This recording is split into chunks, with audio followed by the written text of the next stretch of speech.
ఈరోజు నేను మీకు చదివి వినిపిస్తున్న కథ పంచభూతాల సుందరకాండ. రచన జె ఉదయ నాగశిరీష గారు. ఇక కథలోకి వెళ్ళిపోదాం. ఉప్పలపాడు జమీ ప్రాంతంలోని కొన్ని గ్రామాలు సముద్ర తీరానికి దగ్గరలో ఉండేవి. అందుచేత ఆ గ్రామాలు తరచూ తుఫానులకు, విపరీతమైన గాలి ఒత్తిడులకు గురవుతూ ఉండేవి.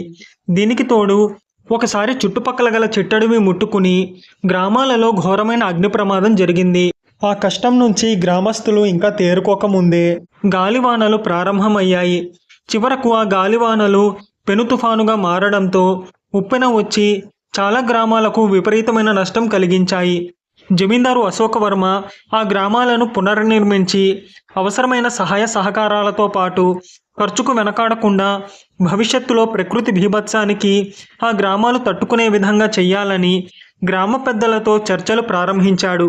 ఆ సమయంలో ఆస్థాన జ్యోతిష్కుడు జమీందారుతో, ప్రభు, ప్రకృతి విజృంభించినప్పుడు మనమేమి చెయ్యలేము.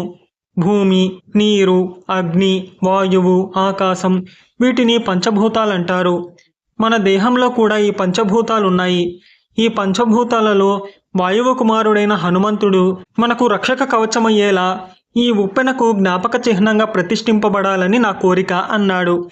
జమీందారుకు జ్యోతిష్కుడి సూచన నచ్చింది. ఆయన వెంటనే హనుమంతుడి విగ్రహ స్థాపనకు కావాల్సిన స్థలాన్ని ఎంపిక చేయించాడు. అంతేకాక ఆ స్థలంలో ఫలవృక్షాలు, పూల మొక్కలు మొదలైనవి నాటి ఆ ప్రదేశాన్ని సుందరవనంగా రూపొందించాలని ఆదేశించాడు.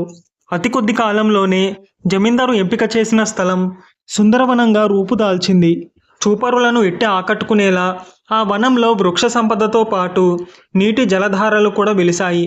ప్రకృతి బీభత్సానికి జ్ఞాపక చిహ్నంగా రూపుదిద్దుకున్న ఆ వనంలో హనుమంతుడి విగ్రహం ప్రతిష్ఠించడమే మిగిలింది. కొద్ది వారాల్లో విగ్రహ ప్రతిష్టాపన ముహూర్తం రానే వచ్చింది.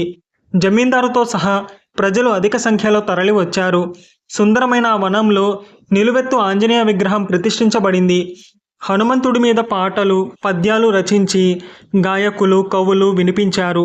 సామాన్య జనం భజనలు చేశారు. కార్యక్రమంలో భాగంగా ఒకరోజు జమీందారు, ఈరోజు సుందరకాండ పారాయణం చేయిద్దాం, వీలైనంత ఎక్కువ మంది తమ తమ రామాయణాలతో రండి అని కోరాడు. ఆ సమయంలో ఒక వ్యక్తి బిగ్గరగా రోదిస్తూ, జరిగేది జరగక మానదు, భగవంతుడు దుర్మార్గుడు, సుందరకాండ చదివినంత మాత్రాన హనుమంతుడు ప్రసన్నుడవుతాడనుకోవడం పొరపాటు. నేను రామాయణంలోని సుందరకాండను పద్య రూపంలో రచించాను. అయితే ఆ మధ్య వచ్చిన ఉప్పెనలో దానితో పాటు ఇల్లు వాకిలి సర్వం కోల్పోయాను అంటూ కేకలు వేయసాగాడు. జమీందారు అతన్ని దగ్గరకు పిలిపించి, ప్రకృతి పంచభూతాల కలయిక. ఆ పంచభూతాలలో ఒకటైన జలప్రళయం ముందు మనం ఏపాటి? నిజంగా మీరు భక్తిగా సుందరకాండ రచించి ఉంటే వ్యక్తిగతమైన నష్టంగా దీన్ని భావించకండి. కవులకు లోకమే కుటుంబం అంటారు. మీరు సుందరకాండ తిరిగి రాయడానికి సకల సదుపాయాలు కల్పిస్తాను. పంచభూతాలలో ఒకటైన వాయుపుత్రుణ్ణి నాకు సంతృప్తి కలిగేలా కీర్తించండి అని కోరాడు. జమీందారు ఇలా అనగానే ఆ వ్యక్తి సిగ్గుపడుతూ, ప్రభు, నేనొక కవినన్న మాట మర్చిపోయాను. సుందరకాండ చదివితే కష్టాలు తొలగిపోయి కీర్తి ప్రతిష్టలు లభ్యమవుతాయంటారు. నేను సుందరకాండ రచన చేసిన ఉప్పెన భీభత్సంలో నా రచనతో సహా సర్వం కోల్పోయేసరికి భగవన్నింద చేశాను. నన్ను క్షమించండి. మీరు నిర్మించిన ఈ వనం మధువనానికి సరిపోవాలి. పంచభూతాలలో 4వ భూతానికి పుట్టిన సుందర రూపం 5వ భూతానికి 2వ భూతానికి మధ్యలో దూరాన్ని దాటి మొదటి భూతం సంతానానికి ధైర్యం చెప్పి 3వ భూతంతో స్నేహం చేసి అలజడి సృష్టించి తిరిగి 5వ భూతం 2వ భూతం మధ్య గల దూరాన్ని దాటి మొదటి భూతం సంతానానికి ఆనందం కలిగేలా ఈ మధువనంలో కొలువుండి మీకు ప్రసన్నుడగుగాక అన్నాడు. ఆ మాటలు వింటూనే ఆస్థాన కవి లేచి, ఆహా కవిరాజా, అద్భుతం, తమరు మా జమీందారీ ప్రాంతం వారవడం మాకు గర్వకారణం. ప్రభు, పంచభూతాల ప్రసక్తితో సుందరకాండ వినిపించిన ఈ కవి వాక్చాతుర్యం కొనియాడదగినది అన్నాడు. తర్వాత ఆయన అక్కడున్న జనం కేసి తిరిగి ఇలా అర్థం చెప్పాడు. పంచభూతాలలో భూమి మొదటిది, 2వది నీరు, 3వది అగ్ని, 4 వాయువు, 5వది ఆకాశం, 4వ భూతమైన వాయువు కుమారుడు ఆంజనేయుడు 2, 5 భూతాల మధ్య అంటే సముద్రపు నీరు ఆకాశానికి మధ్య ఎగురుకుంటూ లంక చేరుకుని మొదటి భూతం సంతానం అంటే భూపుత్రి సీతను ఓదార్చి 3వ భూతం అంటే అగ్ని సహాయంతో లంక కాల్చి మళ్ళీ భూమికి ఆకాశం మధ్యగా ఎగురుకుంటూ వచ్చి వాలిదైన మధువనం లాంటి ఈ మీ వనంలో కొలువుంటాడు, మీకు ప్రసన్నుడవుతాడు అని సుందరకాండ ప్రశంస చేశాడు.